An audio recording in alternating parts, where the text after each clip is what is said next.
এই মুহূর্তে ফিলিস্তিনের মজলুম মুসলমানদের উপরে জুলুম করছে। বন্ধু আমার, বিশ্বাস করেন, 1 নম্বর কথা হলো ইসরায়েলের ইহুদিদের আকীদা, বিশ্বাস যে শেষ জামানায় যে দাজ্জাল আসবে, আমরা যাকে বলি দাজ্জাল, ইহুদিদের কথা হলো তিনি হবে মসিহ। এই মসিহ ত্রাণকর্তা ইসরায়েলের ইহুদিদের, তাদের বিশ্বাস হলো ইহুদিদেরকে সাথে নিয়ে ফিলিস্তিনের জেরুজালেম থেকে এই দাজ্জাল ইহুদিদেরকে সাথে নিয়ে সারা বিশ্ব শাসন করবে। এই জন্য সারা পৃথিবীতে একজন মুসলমানও থাকবে না, বরং ইহুদিদের হাতে হত্যা হবে, এটা তাদের বিশ্বাস।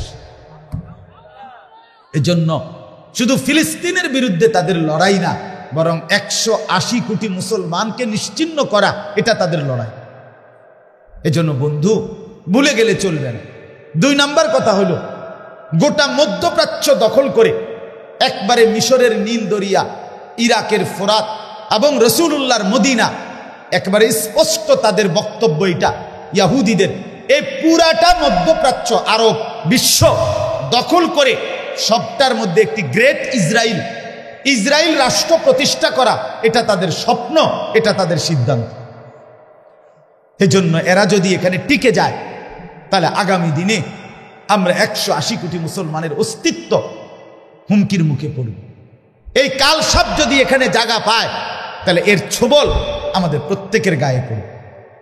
এজন্য বন্ধু আমার, আমরা আমাদের আল্লাহর সাথে সম্পর্ক বাড়াইতে হবে। আমরা সবাই মনে রাখতে হবে, ফিলিস্তিন শুধু ওই অঞ্চলের মুসলমানের না, বরং ফিলিস্তিন 180 কোটি মুসলমানের।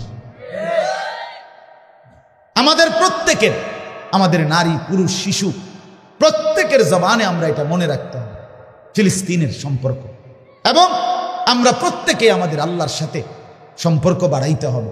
এজন্য আমি অনুরোধ করছি, ছেলেরা, যুবকরা, অনেক যুবক, তোমাদের কাছে এই বন্ধুর আবেদন, এই ভাইয়ের আবেদন, তোমরা নিজের জীবন সুন্দর করো। আমার বাপ, আমরাও বড় মুসিবতের মধ্যেই আছি। অতএব আমরা প্রত্যেকেই সার্বক্ষণিক অনিরাপত্তা আমাদের জন্য। পৃথিবীর সর্বত্র মুসলমান যদি নির্যাতিত হয়, এমন কি হতে পারে না অচিরেই আমাদের এই অব্যাহত নাফরমানি আর অশ্লীলতা, বেহায়াপনা, আমাদের এই বেনামাজি জিন্দিগি আর বেপর্দা জিন্দিগির কারণে আমাদের উপরে আযাব আসতে পারে না? আমাদের উপরে কাফের মুশরিকদের নির্যাতন হতে পারে না? সেদিন আমাদের আশ্রয় মিলবে কোথায়? আমাদের আল্লাহ ছাড়া আমাদের আশ্রয় নাই, আমাদের কোনো জাতিসংঘ নাই, আমাদের জন্য কোনো মানবাধিকার সংস্থা নাই, আমাদের জন্য কোনো আন্তর্জাতিক আইন নাই, মুসলমানের কিচ্ছু নাই, মুসলমানের জন্য কেউ নাই। খোদার কসম, মুসলমানের আছে শুধুই একজন, তিনি আমাদের আল্লাহ। অতএব আল্লাহর সাথে সম্পর্ক বাড়া, আল্লাহর সাথে সম্পর্ক বাড়া। আমার বাবারা, আমার ছেলেরা, আমার পর্দার আড়ালের মারা, নিজেদেরকে ফিরান, নিজেকে নিয়ন্ত্রণ করেন। 5 ওয়াক্ত নামাজ যত্নের সাথে আদায় করেন, বিশেষ করে ফজরের নামাজ, বিশেষ করে তাহাজ্জুদের নামাজ। আল্লাহর কোরআনে আল্লাহ বলছে, ফজরের নামাজে অভ্যস্ত যারা, তাহাজ্জুদ নামাজে অভ্যস্ত যারা, বিজয় তাদের কপালে, বিজয়। ফজরের নামাজের মুসল্লি ছাড়া আল্লাহর রাস্তায় যুদ্ধ করার মতো হিম্মত আসে না। তাহাজ্জুদ নামাজে অভ্যস্ত হওয়া ছাড়া নিজের জান বিলিয়ে দেওয়ার মতো শক্তি, হিম্মত আসে না। এজন্য বন্ধু, বেনামাজি সন্তান তোমরা যারা, তোমরা পারতা না, তোমরা পারবা না। নারী তোমাদেরকে পিছে ধরাই দিবে, মদের নেশা, জুয়ার নেশা, মোবাইলের নেশা, তোমাদের অব্যাহত গুনাহ তোমাদের শরীরকে নিস্তেজ বানায় দিবে, তোমরা পারবা না।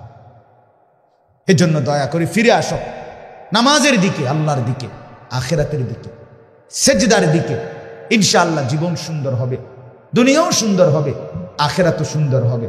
সর্বশেষ কথা হলো, একটা প্রতিবাদ তো আমরা বললাম যে আমাদের ছেলেরা যদি নামাজি হয়, ছেলেরা যদি চেহারা, সুরত, চুল, লেবাস ঠিক করে, ইনশাআল্লাহ বেঈমান বুঝবে মুসলমানের সন্তানরা নড়ে চড়ে বসছে। আর 2 নম্বর কথা হলো, আপনাদের সবার কাছে, আপনারা প্রত্যেকেই, সারা পৃথিবীর ওলামায়ে কেরাম বারবার অনুরোধ করতেছে, আপনাদের কাছে আমরা অনুরোধ করছি, প্রতিদিন আমরা বলতেছি, সর্বান্তকরণে আমরা সর্বোচ্চ চেষ্টা করে মার্কিন এবং ইসরায়েলি পণ্য বর্জন করবেন। বলেন ইনশাআল্লাহ। এটা এই মুহূর্তে একটা বড়সড় প্রতিবাদ, বড়সড় প্রতিবাদ। মাকে এদের বলবেন, বোনকে বলবেন, লাক্স সাবান, ডাব সাবান যেন ব্যবহার না করে, Fair and Lovely, Pond's cream যেন ব্যবহার না করে, ক্লোজ আপ, পেপসুডেন্ট যেন ব্যবহার না করে, পেপসি, 7 আপ, কোক এগুলো যেন ব্যবহার না করে। কিনলে একটা পানি আছে, কিনলে আরেকটা হলো একুয়াফিনা, এই দুইটা পানির বোতল সরাসরি ইসরায়েলের, এই দুইটা পানি ব্যবহার না করা। সার্ফ এক্সেল, হুইল পাউডার এগুলো যেন ব্যবহার না করে। রিন, একই এগুলো, অর্থাৎ আরো আছে, আমি মোটা দাগের গুলো বললাম, যেটি বেসিক লাগে। আমগো মাদেরকে বলবেন, বোনদেরকে বলবেন, ঘরে ঘরে বলবেন, বলে আমরা 2-4 জন ব্যবহার না করলে কি হবে? না রে বন্ধু, আমরা 2-4 জন ব্যবহার না করলে কিচ্ছু হবে না। ব্যবহার না করলে আমাদের ইমানের হক আদায় হবে, মজলুমের প্রতি সামান্য হলেও সমবেদনা জানানো হবে। যাদের রক্তে আমার মা বোনের রক্তে ভাসছে, ওই বেঈমানদের পণ্যের উপরে আমরা থুতু মারলাম, থুতু মারলাম, থুতু মারলাম, আমরা থুতু মারলাম। অতএব আমরা প্রত্যেকে ইনশাআল্লাহ হিম্মতের সাথে বলবেন তো ইনশাআল্লাহ, চেষ্টা করবেন, চেষ্টা করবেন। আমি গত সপ্তাহে 2 জায়গায় ছিলাম, দোনো জায়গায় গোসলের সময় লাক্স সাবান দিছে, 2 বাড়িতে মাহফিলের কারণে আসি নাই, দোনো জায়গায় সাবান ছাড়াই গোসল করছি। আমি বলছি না, ব্যবহার করব। কয় হুজুরটি পুরান, আগের কিনা। আমি আগের কিনাও ব্যবহার করব।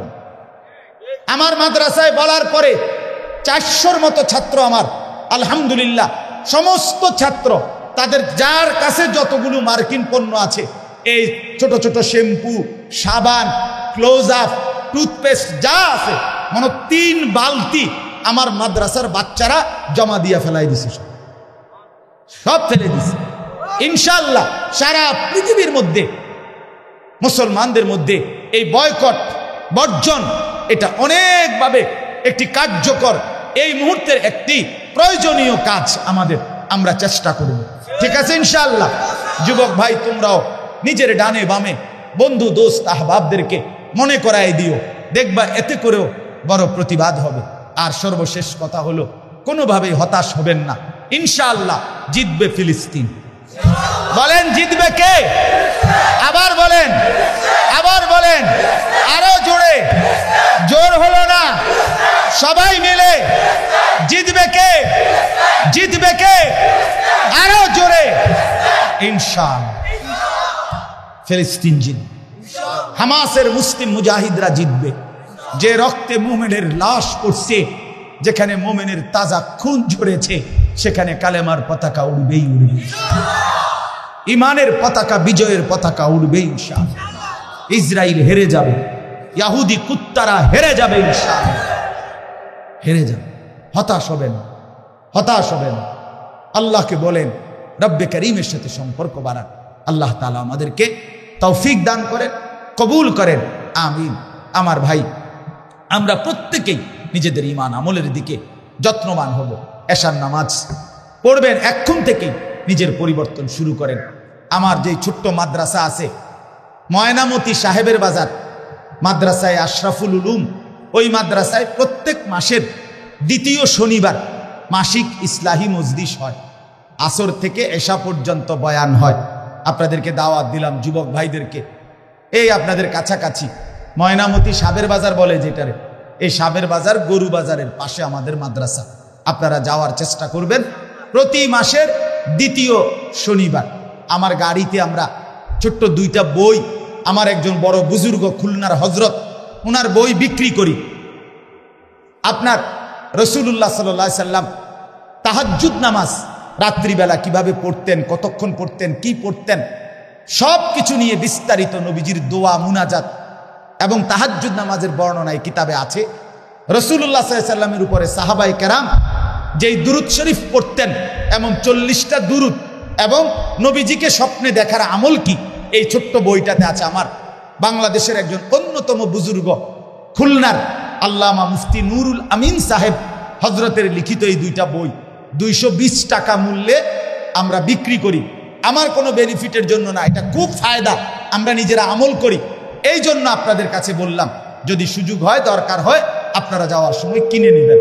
আল্লাহ তাআলা তৌফিক দেন, আল্লাহ কবুল করেন। সুবহানাল্লাহি ওয়া বিহামদিহি, সুবহানাকাল্লাহুম্মা ওয়া বিহামদিকা।